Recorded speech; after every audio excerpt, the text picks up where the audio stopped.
Okay 1972ರಲ್ಲಿ Indira ಗಾಂಧಿಯವರು ಪ್ರಾರಂಭ ಮಾಡಿದಂಥ ಈ ಒಂದು ಐತಿಹಾಸಿಕವಾದಂಥ ಯೋಜನೆ ದೇಶದ ಮಕ್ಕಳು ಆರೋಗ್ಯಕರವಾಗಿರಬೇಕು ಅಂಥೇಳಿ ಇವತ್ತು ನಮ್ಮ ಸರ್ಕಾರ ಜೀವನದಲ್ಲಿ ಮಕ್ಕಳು 5 ವರ್ಷ ಒಳಗಡೆ ಇರೋಂಥ ಪ್ರತಿಯೊಂದು ಮಗು ಕೂಡ ಇವತ್ತು ನಾವು ಈ ಲಸಿಕೆಯನ್ನು ಹಾಕಿ ಅವರ ಭವಿಷ್ಯದಲ್ಲಿ ಯಾವ ಅಂಗವೈಕಲ್ಯತೆ ಕೂಡ ಇರಬಾರ್ದು ಅನ್ನೋ ದೃಷ್ಟಿಯಿಂದ ಈ ಕಾರ್ಯಕ್ರಮವನ್ನು ಹಮ್ಮಿಕೊಂಡಿದ್ದೇವೆ.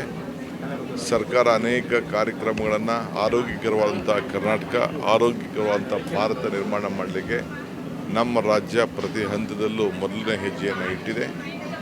ಸೊ ಎಲ್ಲ ನಮ್ಮ NGOs, ನಮ್ಮ ಆರೋಗ್ಯ ಇಲಾಖೆಯ ಅಧಿಕಾರಿಗಳು, ಮೆಡಿಕಲ್ ಎಜುಕೇಷನ್ ಡಿಪಾರ್ಟ್ಮೆಂಟ್ನ ಎಲ್ಲ ಅಧಿಕಾರಿಗಳು ಎಲ್ಲ ಕೂಡ ಭಾಳ ಉತ್ತಮವಾಗಿ ಸಹಕಾರ ಕೊಡ್ತಾ ಇದ್ದಾರೆ. ಅವರೆಲ್ಲರೂ ಕೂಡ ನಾನು ಅಭಿನಂದಿಸ್ತೇನೆ. ಈ ದೇಶ ಮುಕ್ತ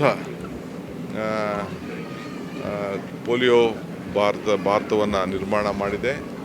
ಇದನ್ನು ಅಕ್ಕಪಕ್ಕ ದೇಶಗಳಿಂದ ಇದು ಒಳಗಡೆ ಬರ್ಬೋದು ಅನ್ನೋ ದೃಷ್ಟಿಯಿಂದ ನಾವು ಜಾಗೃತರಾಗಿ ನಾವು ಈ ಅಭಿಯಾನವನ್ನು ಮುಂದುವರಿಸ್ತಾ ಇದ್ದೇವೆ.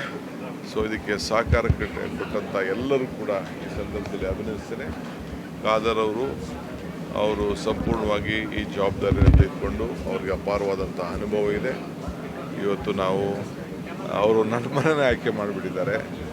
ಇರಲಿ, ಒಂದು ದೇಶಕ್ಕೆ ರಾಜ್ಯಕ್ಕೆ ಕೊಡುವಂಥ ಸಂದೇಶ ಮುಖ್ಯಮಂತ್ರಿ ಮನೆಯಿಂದನೇ ಪ್ರಾರಂಭ ಆಗಲಿ ಅಂತೇಳಿ ಅವರು ಇದನ್ನು ಪ್ರಾರಂಭ ಮಾಡಿದ್ದಾರೆ.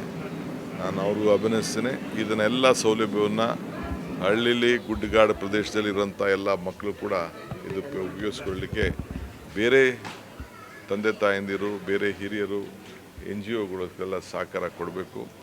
ಯಾರು ಕೂಡ ಈ ಅವಕಾಶವನ್ನು ತಪ್ಪಿಸ್ಕೊಳ್ಬಾರ್ದು ಅಂತೇಳಿ ನಾನು ಪ್ರಾರ್ಥನೆ ಮಾಡ್ತೇನೆ. ನನ್ನ ಮನೇಲೇ ಫಸ್ಟು ಜನರು ಇದ್ದರೆ ನಾವಲ್ವಾ, ಖಂಡಿತ ಲಸಿಕೆ ಇವತ್ತು ಹಾಕ್ತಾರೆ. ಮೀಡಿಯಾ ಮುಂದೆ ಅಲ್ಲ, ನೋಡೋಣ ಅದನ್ನು ನಮ್ಮ ಖಾದರ್ ಸಾಹೇಬ್ ಏನು ಮಾಡ್ತಾರೆ. ನಿನ್ನೆ ಪ್ರದೀಪ್ ಈಶ್ವರ್ ಮೇಲೆ ಚಪ್ಪಲಿ